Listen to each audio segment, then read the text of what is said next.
नमस्कार भाई। मैं डॉक्टर आलोक पांडे वाराणसी से काशी से बात कर रहा हूँ।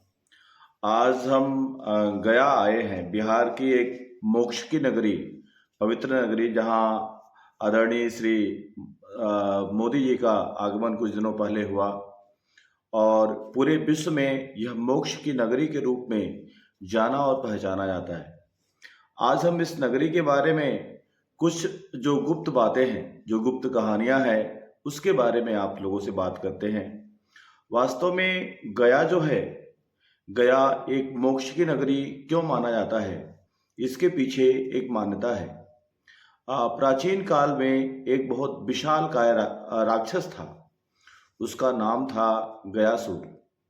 वह इतना विशाल था, लगभग 5 के कोस में उसका पूरा शरीर धड़ फैला हुआ था। मतलब कितना बड़ा आप समझ सकते हैं। और वह एक बार तपस्या करते करते ब्रह्मा जी को प्रसन्न कर लिया।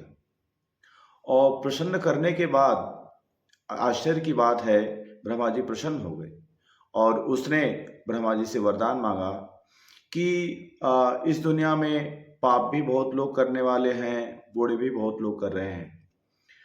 पुण्यात्मा लोगों को तो मोक्ष मिल जाता है, उनकी आत्मा को शांति तो मिल जाती है, लेकिन जो पाप करने वाले हैं, जो राक्षस प्रजाति के लोग पापों में ज़्यादा यकीन करते हैं, उनकी आत्मा की शांति नहीं मिलती। इसलिए मैं चाहता हूँ कि जो मुझे ऐसा वरदान दीजिए, जो भी मुझे देखे वो उसकी आत्मा को शांति मिल जाए, अर्थात उसका जो पाप है वह समाप्त हो जाए, पाप का जो परिणाम मिलने वाला है वह समाप्त हो जाए। और ब्रह्मा जी ने तथास्तु कह दिया। अंत में गया लोग पापाचार बढ़ने लगा।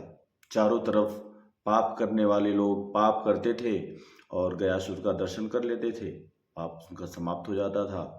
और फिर अनाचार बढ़ने लगा, अत्याचार बढ़ने लगा। तो लोगों ने सोचा कि अब क्या किया जाए। अब तो ये ब्रह्मा जी के वरदान का दुरुपयोग करने लगा।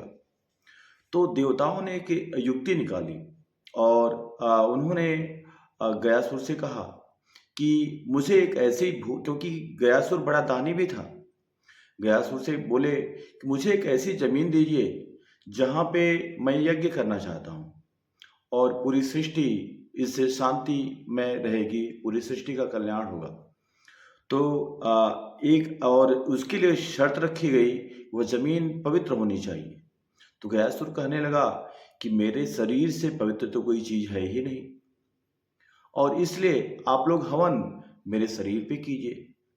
इसलिए वास्तव में गया जो जहाँ पे पितृपक्ष के दौरान, पितृपक्ष आने वाला है, पितृपक्ष के दौरान जो यहाँ पे पिंडदान होता है, उसका जो एरिया है वो 5 कोस में फैला है। इसके पीछे मान्यता यही है कि 5 कोस में इसलिए फैला है कि गयासुर का जो धड़ था वो 5 कोस में फैला हुआ था। इसीलिए आज भी हम पितृपक्ष में जब यहाँ पे विष्णुपाद से लेकर के गया गया तक जो जो एक स्थान है, 5 कोस का स्थान है, और यहाँ पे ऐसी मान्यता है कि जो भी व्यक्ति, चाहे अकाल मृत्यु होती हो, चाहे कोई भी मृत्यु होती हो, अगर उसमें उसकी आत्मा को शांति नहीं मिलती तो यहाँ पे पिंडदान करने के बाद निश्चित ही उसको शांति मिलती है। और इसका उल्लेख गरुड़ पुराण से लेकर के श्रीमद् भागवत गीता, बहुत सारे अनेक ग्रंथों में दिया गया है। धन्यवाद। मैं AR न्यूज़ से आलोक आध्यात्मिक। Thank you.